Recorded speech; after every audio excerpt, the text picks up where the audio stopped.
Hi అందరికీ, నేను మీ Subhashini. Welcome back to Subhashini recipes. ఈరోజు ఎంతో రుచికరమైనటువంటి వేరుశనగ ముద్దల్ని ఎలా చేయాలో ఈ వీడియోలో చూపించబోతున్నాను.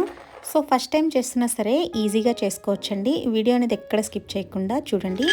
ఈ విధంగా ముందుగా మందపాటి కడాయినైతే స్టవ్ ఆన్ చేసుకుని ఈ విధంగా పెట్టుకోవాలి. ఇక్కడ నేను 1/2 kg వరకు వేరుశనగ గుండ్లను అయితే తీసుకున్నానండి. మంట అనేది సిమ్లోనే ఉంచుకొని ఇక్కడ నేను చూపిస్తున్నట్లుగా వేయించుకోవాల్సి ఉంటుంది. వేరుశనగ పప్పుల్ని నీట్గా వేయించుకోవటంలోనే వేరుశనగ ఉండల టేస్ట్ అనేది ఉంటుందండి. సో ఇక్కడ దగ్గరుండి ఓపికగా అయితే వేయించుకోవాల్సి ఉంటుంది. సో ఈ విధంగా వేయించుకున్న తర్వాత స్టవ్ ఆఫ్ చేసి పక్కన పెట్టుకోవాలి. ఇవి పూర్తిగా చల్లారిన తర్వాత ఒక ప్లేట్లో కానీ ఈ విధంగా చాటలో కానీ వేసుకొని ఈ విధంగా పప్పుతో ఈ విధంగా లైట్గా రుద్దుకున్నట్లయితే మనకి వేరుశనగ పప్పు పట్టు అనేది నీట్గా ఊడొచ్చేస్తుంది. సో ఈ విధంగా ఊడిన తర్వాత పట్టు అనేది తీసేసుకొని మనం ఈ విధంగా రెడీగా ఉంచుకోవాలి. నేను స్టవ్ మీద పాకం పట్టేటప్పుడు డైరెక్ట్గా వేసేటప్పుడు కింద పడిపోతుందనే ఉద్దేశంతో ఈ విధంగా చిన్నపాటి బౌల్కి అయితే మొత్తం వేసేసుకుంటూ ఉన్నాను. ఇప్పుడు మనం పాకం పట్టిన తర్వాత హడావుడి లేకుండా ఇక్కడ ఒక చిన్న ప్లేట్కి అయితే మనం ఆయిల్ని కానీ లేదా నెయ్యినైతే ఈ విధంగా అప్లై చేసుకోవాల్సి ఉంటుంది. ఇక్కడ నేను చూపిస్తున్నది పింగాణీ ప్లేట్ అండి. పింగాణీ ప్లేట్ కాకుండా స్టీల్ ప్లేటే తీసుకోండి, అది చాలా కంఫర్ట్గా ఉంటుంది. సో ఇక్కడ నేను స్టవ్ ఆన్ చేసి అదే కడాయిలో నేను ఎంతైతే వేరుశనగ పప్పులను తీసుకున్నానో అంతకంటే ఒక పిడికెడు తక్కువగా ఈ విధంగా బెల్లాన్ని అయితే వేసుకున్నానండి. మీకు టేస్ట్ అనేది తీపిగా కావాలనుకుంటే నేను చూపించినట్లు వేసుకోండి, లేదంటే సగానికి సగం కూడా వేసుకోవచ్చు. సో ఈ విధంగా వేసుకున్న తర్వాత కొంచెం వాటర్ని కూడా యాడ్ చేసుకున్నాను నేను. ఇక్కడ నేను చూపిస్తున్న విధంగా పూర్తిగా బెల్లం కరిగేంత వరకు ఈ విధంగా కలుపుతూనే ఉండండి.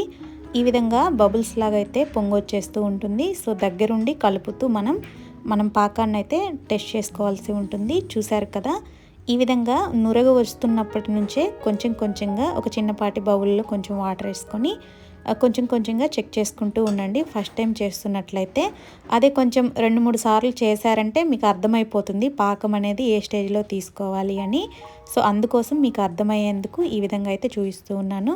చూసారు కదా, మనం ఈ విధంగా పాకం వేసుకున్న తర్వాత లైట్గా ఈ విధంగా అనిపిస్తుందండి, ఉండలాగా కట్టి సౌండ్ అయితే వస్తుంది. అప్పుడు మనం ఇందులోనే కొంచెం యాలకుల పొడి, కొంచెం నెయ్యి కూడా వేసుకోవాల్సి ఉంటుంది. అదే మీరు బయట తీసుకొచ్చినటువంటి వేరుశనగ ముద్దల్లాగా కలర్ అనేది మారకుండా ఉండాలి అనుకుంటే కొంచెం బేకింగ్ సోడా కూడా వేసుకుంటే అచ్చం బయట నుంచి తీసుకొచ్చారా ఈ వేరుశనగ ముద్దలు అన్నట్లుగా ఉంటాయి. సో అందుకోసం ఈ విధంగా నేను చూపిస్తున్నట్లుగా వేసుకోండి. సో వేసుకున్న తర్వాత మరో 5 minutes పాటు అయితే ఈ విధంగా కలుపుతూ ఉండండి.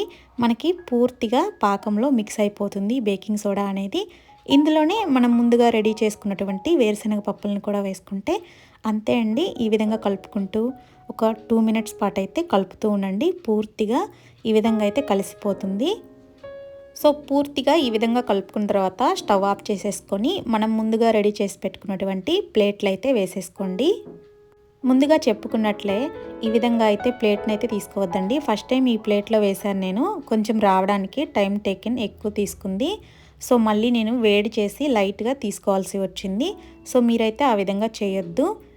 సో స్టీల్ ప్లేటు లేదా బటర్ పేపర్లో అయితే వేసుకోండి, పూర్తిగా కలుపుకోవచ్చు. సో ఇక్కడ చూసారు కదా, నెయ్యి అయితే ఒక చిన్నపాటి బౌల్కి అయితే పూసుకొని ఈ విధంగా స్ప్రెడ్ చేసుకోండి. ఇలా చేయటం వల్ల మనకి త్వరగా గోరువెచ్చగా అయిపోతుంది. మనం త్వరగా ఉండలను అయితే చుట్టుకోవచ్చు. సో ఈ విధంగానే మనం వేరుశనగ ముద్దలను అయితే చుట్టుకోవాల్సి ఉంటుంది. చూసారు కదా, ఎంతో ఈజీగా చేసుకునేటటువంటి వేరుశనగ ముద్దలు అయితే రెడీ అయిపోయాయండి మనకిప్పుడు. సో ఇదే విధంగా ఎంత క్వాంటిటీతో చేసినా సరే ఇష్టంగా చేసుకోవచ్చు, ఎటువంటి కష్టం కూడా ఉండదండి. సో ఫస్ట్ టైం చేస్తున్నా సరే మీరు తప్పకుండా ట్రై చేసి చూడండి. అచ్చం స్వీట్ షాప్ నుంచి తీసుకొచ్చారా అన్నట్లుగా ఉంటాయి, టేస్ట్ కూడా చాలా బాగుంటాయి. సో ఈ విధంగా చేసుకున్న తర్వాత ఒక 1/2 hour పాటు అయితే ఫ్యాన్ కింద అయితే వదిలేసేయండి. అప్పుడు పూర్తిగా డ్రై అయిపోతాయి వేరుశనగ ముద్దలు అనేది. ఒక డబ్బాలో స్టోర్ చేసుకున్నట్లయితే 1 month పాటైనా తీసుకోవచ్చండి, చాలా ఫ్రెష్గా ఉంటాయి. ఈ రెసిపీ మీ అందరికీ నచ్చిందని భావిస్తూ మరో చక్కటి రెసిపీతో మీ ముందుకు వస్తాను. మరెన్నో రెసిపీస్ కోసం ఇప్పుడే మన ఛానల్ని సబ్స్క్రైబ్ చేయండి.